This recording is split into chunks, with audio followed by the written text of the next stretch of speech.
Yo, what up guys, I'm Sammy and welcome back to the Soul Brothers channel, and this is my first impressions look on the Li-Ning Way of Wade All City 10. So yes, very long name, but the All City line has been one of my favorite lines ever because the All City line has always been so damn solid. Every single shoe from this line I've absolutely loved. I guess just from the 8. The 8 was phenomenal, right? I really like the shoe. It's actually kind of heavy, 15 ounces, but solid performer, amazing traction, cushion was adequate. Not the craziest cushion, not super soft or anything, but it got the job done. Materials were pretty damn nice, and the support and all that was there. Same thing with the All City 9. Amazing performer. It looks awesome. Premium materials. Both of these shoes are going for like 120, 130 bucks. Also, as you guys can see, I got a couple pair. I love the AC9, right? And also the AC9 V2 is amazing. I love the straps as well. And now we got the All City 10, which I'm super excited about. So if you guys do want to cop, I'll leave an affiliate link in the description box. Shout out to Way of Wade for sending this out. But let's get it started off with the Tracciones. And as far as the outsole goes, we have a solid rubber outsole in this colorway. So here in the forefoot and also in the midfoot, we have like a light blue color, and then here in the heel we have a gray color, and for the outsole pattern we have a plus. And that's pretty much the entire design of the outsole here, right? So as far as how it feels on my wood floors, it feels freaking awesome, guys. I mean, the 8 had amazing traction, the 9 had amazing traction, which is weird because as you guys can see, the outsole is like it's so thick, right? And it doesn't really move with your finger, which of course means good durability, but also it doesn't move like when you're moving on the court, you know what I mean? So the rubber compound that they're using in both the 8 and the 9 are really good. And I feel like the 10 feels really nice as well. It has a really high-pitched squeak, super squeaky, which I like. Almost a little too squeaky, you know? I feel like some people might be like, that's a little loud, but I like it.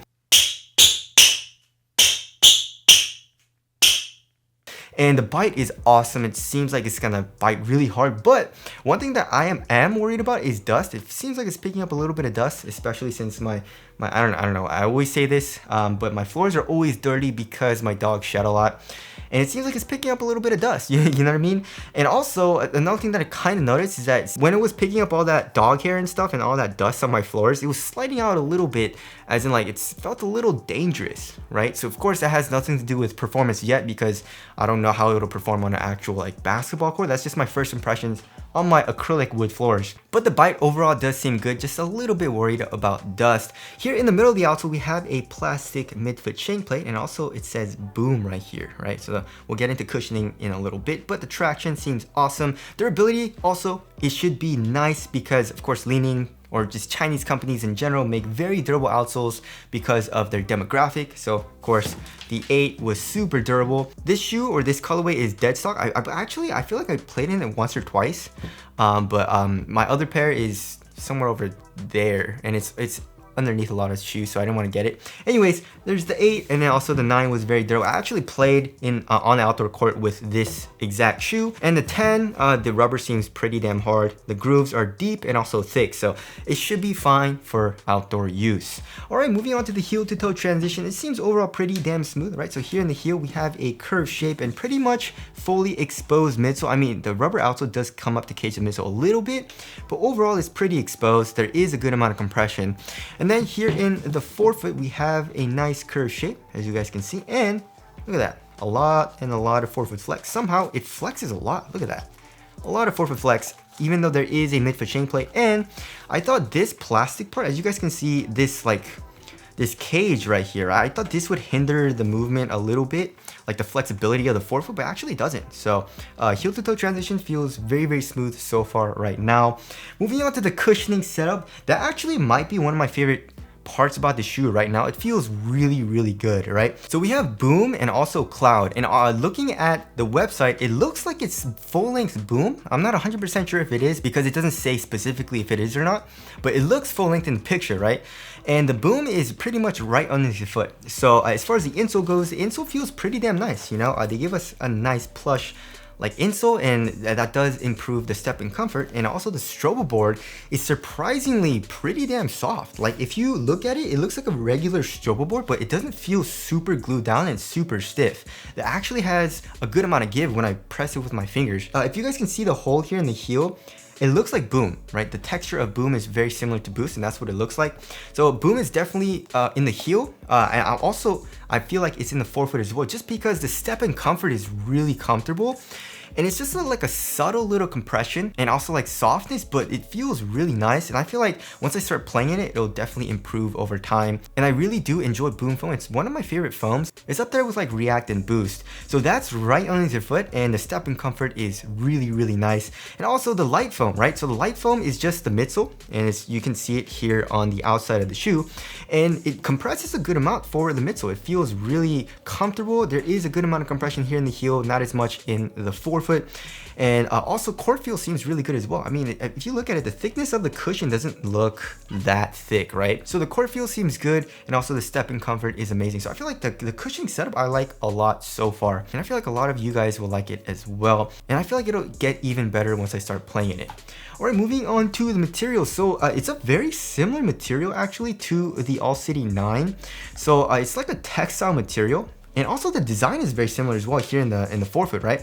So here's like a side-to-side comparison. It looks very similar. And also, as you guys can see, the dots are pretty cool. So here in the AC9, we have 9 dots for AC9, obviously. And then there's 10 dots for the AC10. So that's pretty cool. But a nice little touch is that this is not 3M. I don't know if it's just this colorway, but in this colorway, there is a 3M like fuse stripe here in the forefoot and also here on the tongue. It's reflected, right? So that definitely does look cool, but it's a really thin material. It conforms to your foot very well, but also feels really supportive. There's like zero stretch to it. And like I said, it feels really similar to the Outsole 9, right? So it's a very premium feeling material, and then it stays extremely thin here in the midfoot. Like, look at that, super duper thin. They do use a little bit of synthetic materials here on the medial and lateral side. You know, and also these are like some ventilation holes, right? And for the tongue feels nice. So here on top of the tongue, there is a little bit of padding. I would actually say I like the AC9 better because it's actually a lot more padded. It feels a lot more cozy, and same thing with the 8. The 8 actually has a pretty cozy tongue as well. I feel like the 10, they reduced it a little bit. Still a very large and oversized tongue, and it is a half booty construction tongue. And now on the bottom of the tongue, we have like a very open mesh. So the open mesh has a lot of airflow. So of course, that'll definitely improve on the ventilation. And also through this textile material, there is a little bit of airflow. That feels kind of, that actually surprised me. I didn't think there would be that much, but anyways, also if you forget which shoe is which, it says left, left on the left pair, and then it says right on the right pair, just in case you forget, right? And also here in the heel, there's actually pretty minimal padding. You know, it's more just like in the back of the heel, like where your Achilles is. I would actually say there's a little bit more padding in the 9 as well as here in the 8. The 8 actually had like a nice little Achilles like pad thing here. But anyways, yeah, so the AC10 actually feels a lot more minimal as far as the material goes because there's not as much padding as the 9 or the 8. So that's definitely a good thing. I mean, in my opinion, I do like a little bit more foam here in the tongue just for extra added coziness, but I feel like they were going for a more like minimal and lightweight option here in the AC10, which I don't mind. So material quality is really nice, and it feels great on foot. I don't know about this thing though. What is this plastic thing here in the heel? I mean, it's ribbed, and it looks very similar to, or actually looks very identical to the Dame 6 heel thing, which didn't do anything. Like, it's not even attached to this heel tab, so it doesn't even help like act as a shoehorn or anything. It's just like, what do you do with this? It's just I feel like more of a design thing. But anyways, there is the materials there. Moving on to the fit, I went up half a size. Way of Wade actually recommended that I go up half a size, and I got the shoe in, and it fits me pretty damn well. I would say there is a little bit of space lengthwise. I feel like most people should go up half a size if you just want like a pretty snug and pretty good fit. If you want a really snug fit and you have a very like skinny foot, then consider going true to size. But like I said, most people go up half a size. If you have a wide foot or you want a roomy fit, go up maybe even a full size. But also this shoe, it runs pretty narrow, right? I can definitely feel this part squeezing the side of my foot a little bit, especially where my pinky toe is. So it definitely is a little narrow. And here in the toe box, like I said, it is quite snug. So there is the fit there. It fits me very, very well. Moving on to support and lockdown, I feel like it'll be very good, right? So just like in the 8 was amazing for lateral containment. Look at this, crazy. It's almost overkill, right? And then here in the 9, they did a very good job of, I mean, the material's super supportive, right? And also the foam comes up a good amount to act as a sidewall. And then here in the 10, we have this like plastic counter here. It kind of comes up to act as a sidewall for lateral containment. And then here in the heel, we have an internal TPU heel counter, and also I guess like this foam. This is actually foam, and that also does cage the heel a little bit as well. And the lateral stability feels like it's gonna be good as well. Look at that, it's a super wide shoe, like really, really wide. I'm actually very curious which one is wider, the 9 or the 10? It seems around the same, right? So the 9 had good lateral stability, so I feel like the 10 is going to have good lateral stability as well. Moving on to the aesthetics, I love it. I mean, Li-Ning has some amazing designers. They're making some really good looking shoes. The Way of Wade line, just like most of their shoes, look awesome, right? The Speed 8 Premium, the All City 10, the Wow 9 looks awesome. The new Wow 10 that's supposed to be coming out as well looks great. So I love this colorway, and I love the overall silhouette. And also there's like a V2 already like out. You know, I saw some pictures of it. It's like a Bruce Lee colorway, and there's like a shroud here in the forefoot. It looks awesome. So anyways, tell us what you guys think of the aesthetics down in the comment section below. So wrapping things up, holy crap guys, I think I'm gonna love it. It's feeling amazing right now. Traction, I'm very excited for. A little worried about the dust, but it's seeming, I don't think it's gonna be a huge deal, right?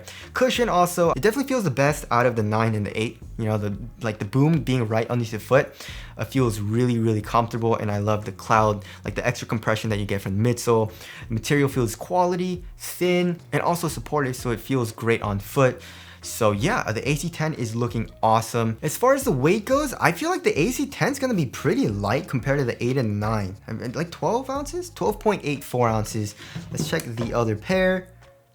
13 ounces, 13.05 ounces. So our average like 12.9 ounces. That's a little bit heavier than average, but it's definitely way lighter than, actually I don't know about the 9. AC9 is 13.19 ounces, so just a tiny bit heavier, not a huge difference in weight, but the 8 is freaking heavy. It's like 14.78 ounces. So yeah, it's feeling awesome, guys. So my first impressions of the AC10 are looking awesome. And again, if you guys do want to cop, I'll leave an affiliate link in the description box, but that's it. Thank you guys for watching, and I'll see you guys in the next one.